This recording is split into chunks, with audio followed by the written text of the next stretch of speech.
और अब बात पश्चिमी एशिया के तनाव की। गाजा में हमास के ठिकानों पर इजराइल के हमले जारी हैं। वहां भयानक मानवीय संकट बना हुआ है।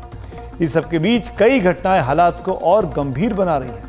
रविवार रात जॉर्डन और सीरिया से लगी अमेरिका की एक आउटपोस्ट टावर 22 पर ड्रोन से हमला किया गया, जिसमें अमेरिका के 3 सैनिक मारे गए और 30 से ज्यादा घायल हो गए। इनमें से कई की हालत गंभीर है। गाजा युद्ध शुरू होने के बाद पश्चिमी एशिया में पहली बार अमेरिकी सैनिक इस हमले में मारे गए हैं। अमेरिकी अधिकारियों के मुताबिक ये ड्रोन हमला ईरान समर्थक आतंकवादियों ने किया और यह हमला सीरिया या इराक की जमीन से किया गया लगता है। लेकिन अभी तक ये पता नहीं चल पाया है कि इसके पीछे कौन है, किस संगठन का हाथ है। अमेरिका के राष्ट्रपति जो बाइडेन ने तुरंत इस पर प्रतिक्रिया दी। साउथ कैरोलिना में उन्होंने कहा कि हम इसका जवाब देंगे।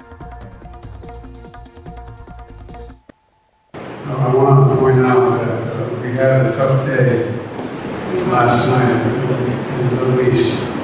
We lost 3 brave souls in an attack on one of our bases.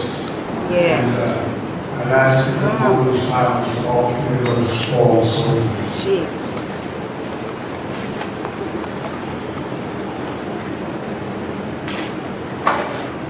And we shall respond. God bless you all. Thank you for allowing me to be here. America अपने लोगों का बदला लेने के लिए जाना जाता है। उधर ईरान ने अमेरिका के आरोपों को आधारहीन बताते हुए साफ किया कि उसका इन हमलों से कोई लेना देना नहीं है। ईरान के विदेश मंत्रालय के प्रवक्ता नासेर कनानी ने आज कहा कि स्थानीय अमेरिकी विरोधी ग्रुप अपनी कार्रवाइयों के लिए ईरान से आदेश नहीं लेते। उन्होंने कहा कि हम मानते हैं कि इस इलाके को और ज्यादा तनाव या नए युद्ध की जरूरत नहीं है। इस बीच समाचार चैनल अल जजीरा के मुताबिक एक हथियारबंद संगठन the Islamic resistance in Iraq ने हमले की जिम्मेदारी ली है। The Islamic resistance in Iraq Iran समर्थित हथियारबंद संगठन है। अल जजीरा की रिपोर्ट के मुताबिक गाजा पर इजराइल के हमले के विरोध में इस हथियारबंद संगठन ने अमेरिकी ठिकानों पर यह हमला किया। इस हमले से पहले गाजा पर इजराइल के हमले से नाराज हूती विद्रोही भी आए दिन लाल सागर और पश्चिमी अरब सागर में कार्गो शिप को निशाना बना रहे हैं, खासकर वो शिप जो अमेरिका से जुड़े हुए हैं या इजराइल के साथ व्यापार करते हैं। पश्चिमी एशिया के इस पूरे तनाव पर ज्यादा बातचीत के लिए हमारे साथ अंतर्राष्ट्रीय मामलों के जानकार ब्रह्म चलानी साहब जुड़ रहे हैं।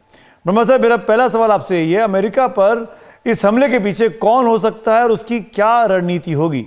ईरान ने तो कहा है कि उसकी इसमें कोई भूमिका नहीं है। अमेरिका और ईरान के बीच एक प्रॉक्सी युद्ध चल रहा है। दोनों प्रॉक्सीज यूज कर रहे हैं एक दूसरे के खिलाफ।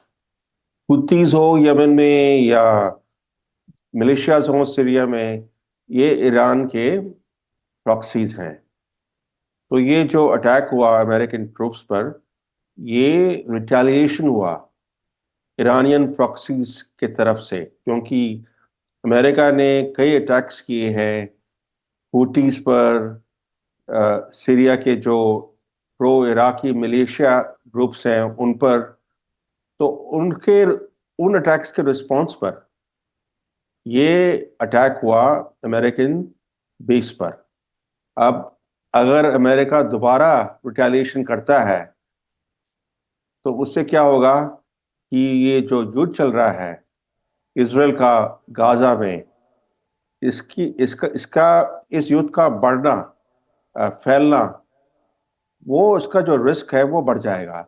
ये अमेरिका के हित में नहीं है कि ये युद्ध, इजराइल का युद्ध फैल जाए दूसरे एरियाज में। मगर जो अमेरिकन पॉलिसी है इस समय, जिस तरह से अमेरिका इन्वॉल्व हो गया है मिडिल ईस्ट में मिलिट्रली, उससे खतरा ये पैदा हो गया है कि ये इजराइल का युद्ध बढ़ सकता है, फैल सकता है। तो ये हमला जो कि पश्चिमी एशिया में शांति बहाली की कोशिशों पर आपको क्या लगता है कितना असर डालेगा? मिडिल ईस्ट अब तो काफी वॉलेटाइल, काफी टर्बुलेंट हो गया है। यहाँ पर शांति की कोई प्रॉस्पेक्ट नहीं है इस समय, क्योंकि जिस तरह से इजराइल ने अपना युद्ध एडवांस किया है गाजा में, जिस एक्सटेंट तक डिवास्टेशन हुआ है गाजा में, काफी सारे एरियाज नष्ट हो गए हैं गाजा में। तो ये जो शांति की बात इस समय लगती नहीं कि ये काफी ये इट विल गो एनीवे।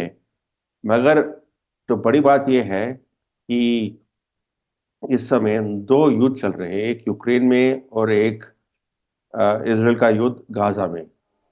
अब दो युद्ध के बजाय एक तीसरे युद्ध का खतरा आगे आ गया है, वो है चीन का ताइवान के खिलाफ अटैक। अगर इस तरह का अटैक होता है ताइवान पर, तो आप देखिए कि पूरे दुनिया में इसके बहुत ज़बरदस्त इम्प्लीकेशंस होंगे, क्योंकि ताइवान एक छोटा देश, छोटा मुल्क तो है, मगर दुनिया का सबसे बड़ा चिप मेकिंग कंट्री है। यहाँ पर करीब 80% एडवांस चिप्स ताइवान में बनते हैं। तो ये दो युद्ध चल रहे हैं और तीसरे युद्ध का भी खतरा भी खड़ा हो गया है।